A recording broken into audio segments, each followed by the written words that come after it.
I bring an end to magic.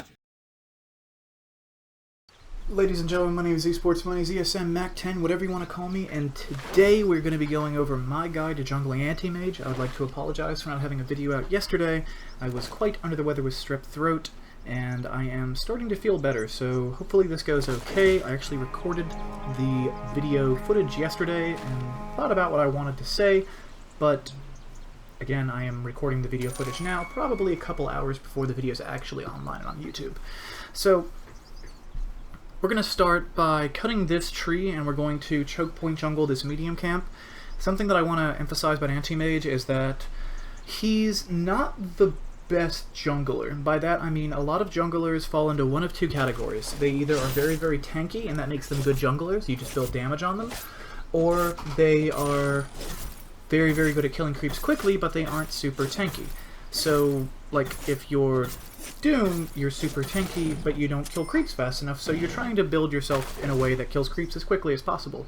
If you're Enigma, you are the fastest jungler in the game, and you're pretty tanky because you never take damage if you can micro correctly, but in general, the thing that you're worried about doing is killing creeps as quickly as possible, because your minions take most of the damage for you.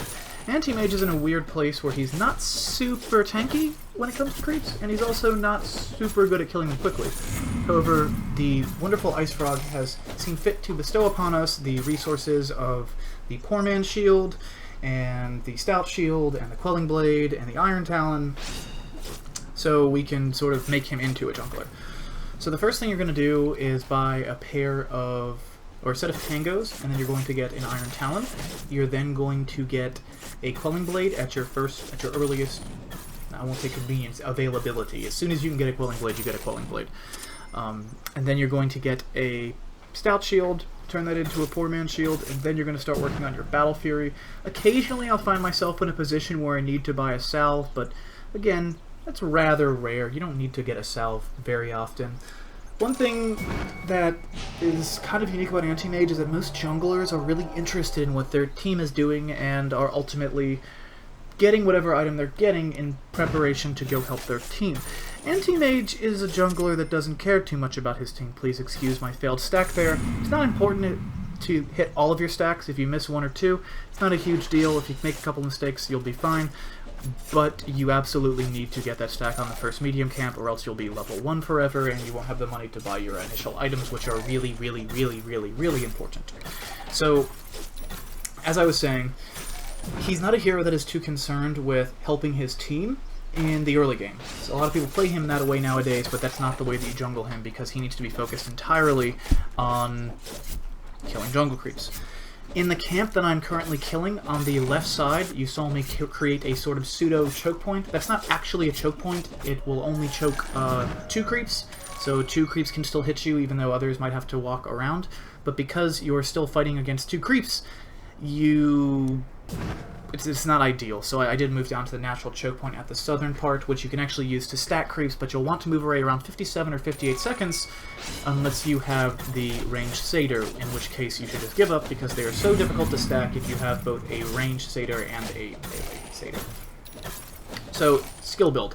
I'm going to get the level 1 passive almost every time, unless I'm worried about getting ganked, in which case I will get the W, but I really, really, really want to get the passive. Again, I miss up a stack here. I really, really want to get the passive because it does more damage to mana holding creeps, and generally speaking, the largest creep of every camp is going to be a creep with mana, except for the Alpha Wolf, which is just hard to fight anyway. But they do die pretty quickly on their own, which is why you're going to be working on getting the Quelling Blade before you actually get the Stout Shield. So, by this point in the game, I have my Ring of Health. We always get the Ring of Health first, because again, Antimage is worried about both not dying and killing creeps, where most junglers are only worried about one or the other. Because he's worried about both, I generally prioritize not dying over killing creeps.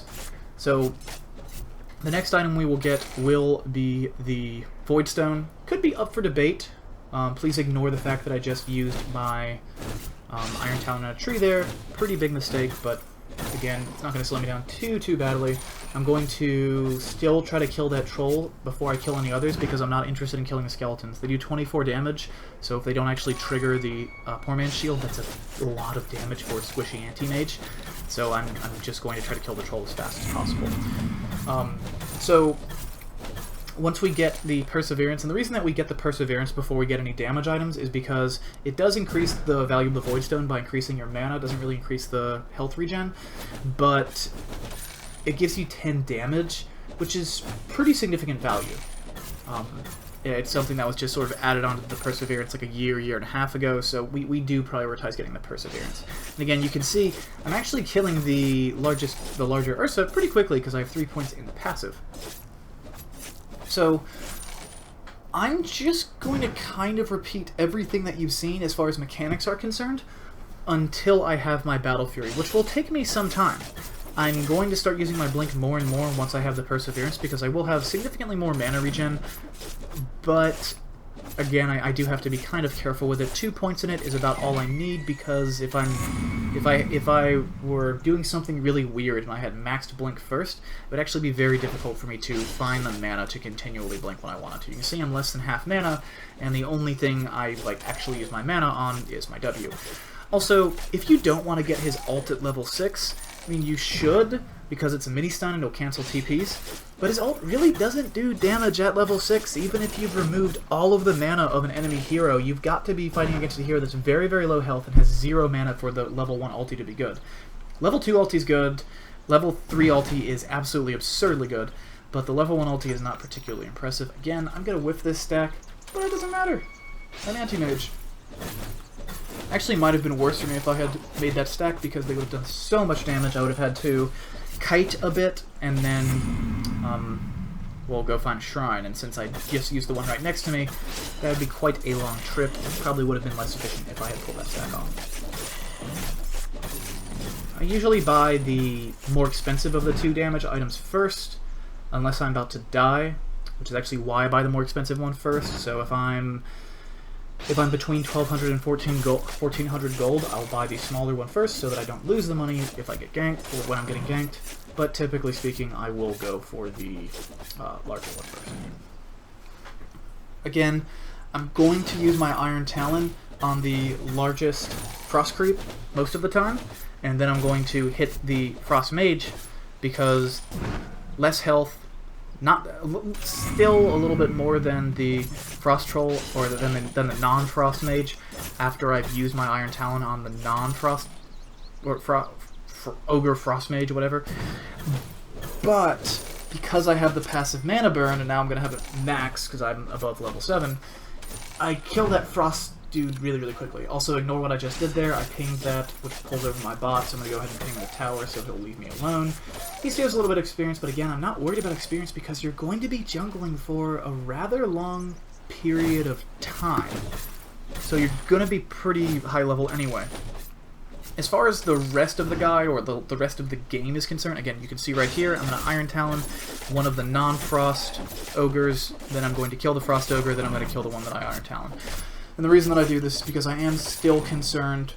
I am concerned with not taking damage, but I'm also concerned with being efficient. As far as Ancients go, I don't really fight them until I'm pretty farmed. I'm pretty farmed now. I'm 1 item away from the Battle Fury, and I'm pretty much just going to fight the Thunderhides because they're the best mix of I can kill them quickly and they won't kill me. I could have choke pointed this camp, but because I'm doing so much damage right now, I don't care as much. We're actually getting into a weird place where I'm a high damage dealer against creeps, but still not super tanky against them. If I were full health, or if I had my Battle Fury, then I would be... I mean, I'm super tanky because I just kill things so quickly they can't hurt me. So, after I get my Battle Fury, I'm going to get Brown Boots, and then I'm going to get Vlad's, and then I'm going to get a Mantis style. If my team's in grave danger, I will get my Treads. If they're not in grave danger, I will probably, if the game's super passive, I'll just save up and get Boots of Travel. But anyway, this is my guide to jungling Antimage. Thank you guys so much for watching. New guide coming out tomorrow, and peace.